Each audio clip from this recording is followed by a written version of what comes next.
Hello everyone. So I'll do a few of these videos over the next few days. That's the plan anyway. There's quite a few things going on. There's quite a few things to update. The first one today relates to HS2 and some very, very long-standing stories that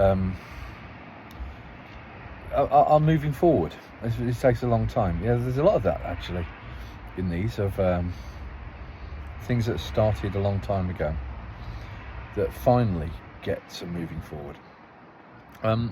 So there was, prior to the general election, just prior to the general election, actually was it before that? Anyway, but at least 18 months ago now, I was at a meeting with SMZ, and SMZ is the body that's all the mainly affected parishes around here in relation to HS2, where you meet with HS2, BBV, there's people from the County Council and North Warwickshire Borough Council as well.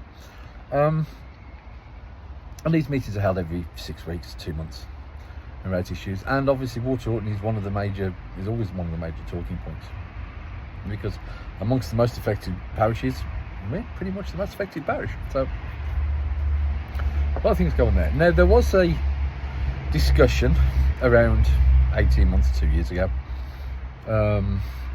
where in relation to flooding and culverts and various other bits and pieces, and it became clear. So fingers got pointed at HS2 because it's got worse since HS2 arrived, but they then pointed the finger at Warwickshire County Council, who pointed the finger at the Environment Agency, and the Environment Agency went, huh? So no one was quite sure where the responsibility lied, and then you've got other partners such as Severn Trent who deal with surface water and whatever. So I said straight away, I said, look, if there's a vacuum here as to who's responsible in this circumstance, it possibly needs to get referred up to, but we need to get you three round the table and various other partners to go and get there. And the MP's office at the time, which was the MP's office of Craig Tracy, were present in the room, and they said, yeah, we'd be happy to organise that. And a meeting was organised, but it was without any local involvement.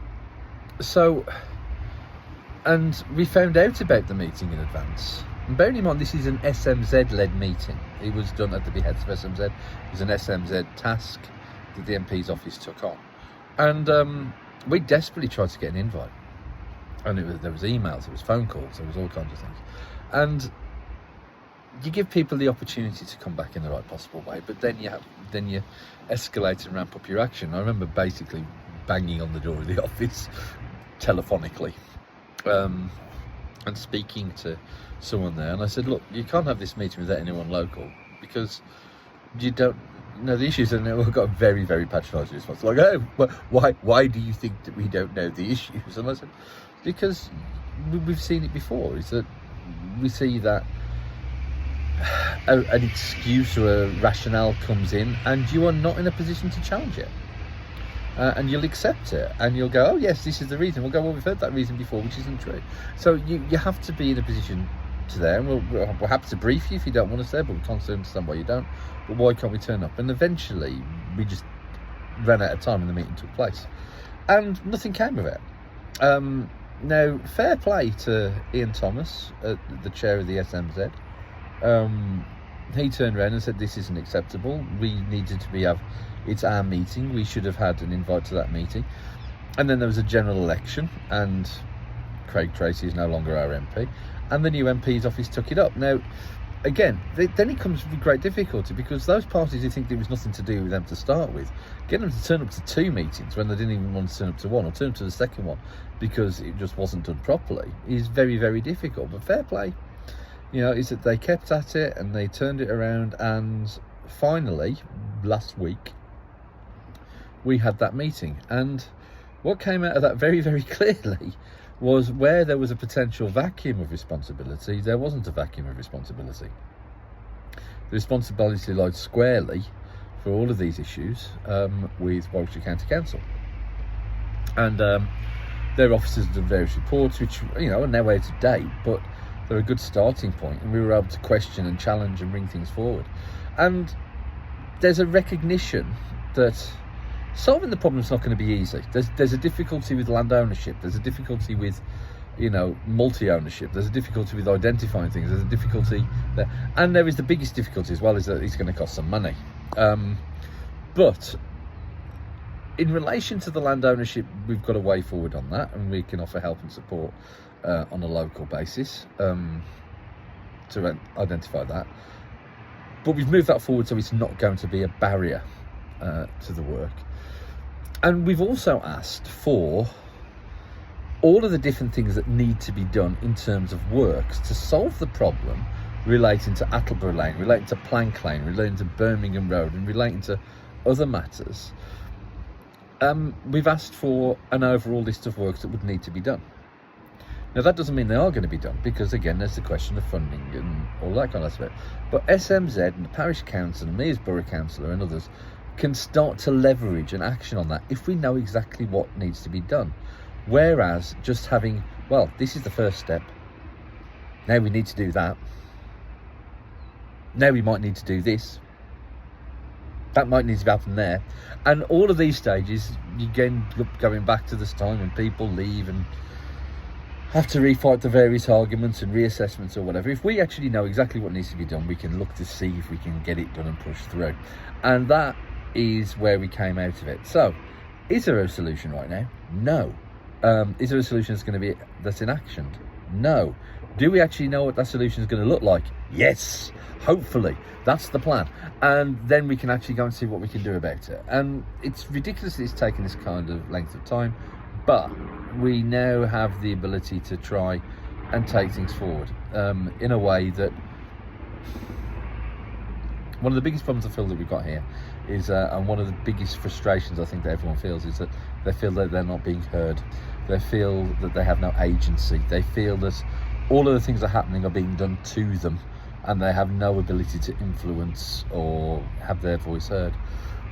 Here now we've got the ability to make our voice heard.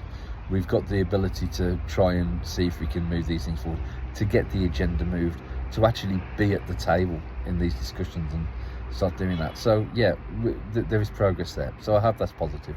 There was also, we've also had a meeting recently in relation to the HS2 Environment Group, which I was asked to attend. And again, the point that I'm trying to make there is that people are interested in what's going on. Their level of interest can't be measured in the number of complaints that gets to HS2, because again, I think that people are fed up of complaining. They don't feel their voice is heard, so why bother?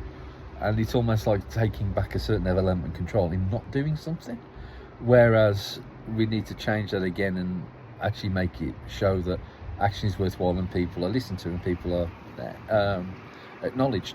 So the point that I was making to HS2 in that meeting, because they're very big on the data, they're very big on the data, but the fact is that I'm trying to detail that residents aren't interested in data, they're interested in impacts. Is that they don't care exactly how loud a noise is from a particular piece of machinery on Bank Holiday Monday. What they care about is that they aren't able to open their bedroom window when it's really hot because the noise will keep them awake.